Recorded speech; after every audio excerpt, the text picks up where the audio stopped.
Like and subscribe कीजिएगा और bell icon दबाना ना भूलें, जिससे आपको अगले वीडियो का नोटिफिकेशन समय से मिल जाए। धन्यवाद।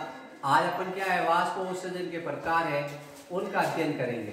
तो वाष्पोत्सर्जन 3 प्रकार का होता है। सबसे पहला है रंध्रीय वाष्पोत्सर्जन। रंध्रीय वाष्पोत्सर्जन। दूसरा है जिसका नाम है उपत्वचीय वाष्पोत्सर्जन। उपत्वचीय वाष्पोत्सर्जन। तीसरा है वातरंध्रीय वाष्पोत्सर्जन। तो वाष्पोत्सर्जन 3 तरह का होता है बच्चों। पहला है रंध्रीय वाष्पोत्सर्जन, दूसरा उपत्वचीय वाष्पोत्सर्जन और तीसरा होता है वातरंध्रीय वाष्पोत्सर्जन। आपसे पूछा जाता है सवाल कि वाष्पोत्सर्जन के प्रकार बताओ। तो वाष्पोत्सर्जन के 3 प्रकार आपको याद करने हैं: रंध्रीय वाष्पोत्सर्जन, उपत्वचीय वाष्पोत्सर्जन और वातरंध्रीय वाष्पोत्सर्जन। अब रंध्रीय वाष्पोत्सर्जन में आप बताओगे ये कुल वाष्पोत्सर्जन का 80 से 90% होता है। ये कुल वाष्पोत्सर्जन का 80 से 90% होता है। ठीक है, यानी ये कुल वाष्पोत्सर्जन का 80 से 90% होगा। पर्ण में रंध्र पाए जाते हैं। पर्ण में क्या पाए जाते हैं? रंध्र। पर्ण में रंध्र पाए जाते हैं। पर्ण में पाए जाते हैं रंध्र, और इन रंध्रों के द्वारा जल का वाष्प के रूप में उत्सर्जन हो जाता है। इन रंध्रों के द्वारा जल का वाष्प के रूप में उत्सर्जन हो जाता है। इसको अपन कहते हैं रंध्रीय वाष्पोत्सर्जन। तो रंध्रीय वाष्पोत्सर्जन की अपन बता देंगे परिभाषा कि पर्ण में रंध्र पाए जाते हैं और रंध्रों के द्वारा जल का वाष्प के रूप में उत्सर्जन होता है, उसको अपन कहते हैं रंध्रीय वाष्पोत्सर्जन। उपत्वचा क्या होती है? पौधा है, पौधे की पर्ण है।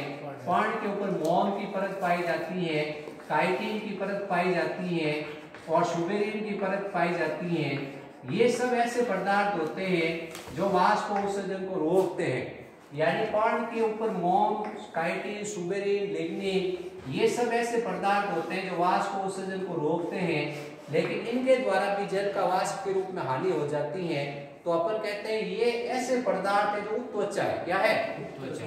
जैसे आपने ये पर्ण है, इस पर्ण के ऊपर एक मोम की परत देखी, ये तना है, तने के ऊपर आपने जैसे सुबेरिन और लिग्निन की परत देखी। ये सब ऐसे पदार्थ है जो उपत्वचा है। क्या है? उपत्वचा है।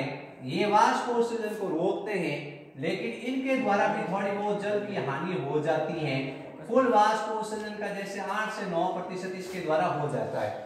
अब अपन कहते हैं वातरंध्रीय। तने पर जो रंध्र पाए जाते हैं, तने पर जो रंध्र पाए जाते हैं उन्हें कहते हैं वातरंध्र। ये सदैव खुले रहते हैं। इनकी विशेषता होती है ये सदैव खुले रहते हैं। इनके द्वारा भी जल की हानि हो जाती है। इनके द्वारा भी वाष्पोत्सर्जन हो जाता है। इनके द्वारा क्या हो जाएगा?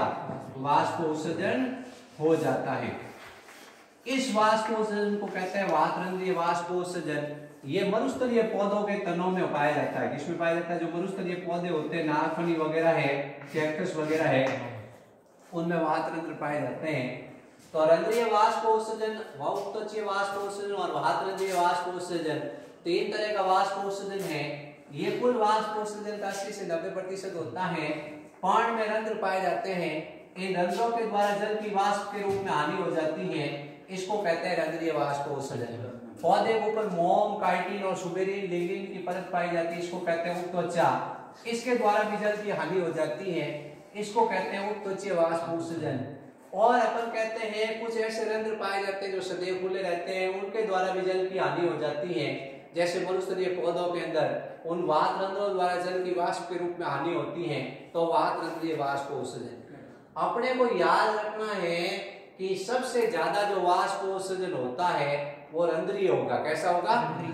और सबसे कम होगा वातरंध्रीय। उपत्वचा तो वाष्पोत्सर्जन को रोकने की बनी हुई एक परत है, लेकिन उसके द्वारा भी वाष्पोत्सर्जन हो जाता है। ठीक है, तो अब आप लोगों को वीडियो कैसी लगी कमेंट बॉक्स में जरूर बताएं और स्क्रीनशॉट लेकर नोट्स बनाने इस टॉपिक के। थैंक यू बच्चों।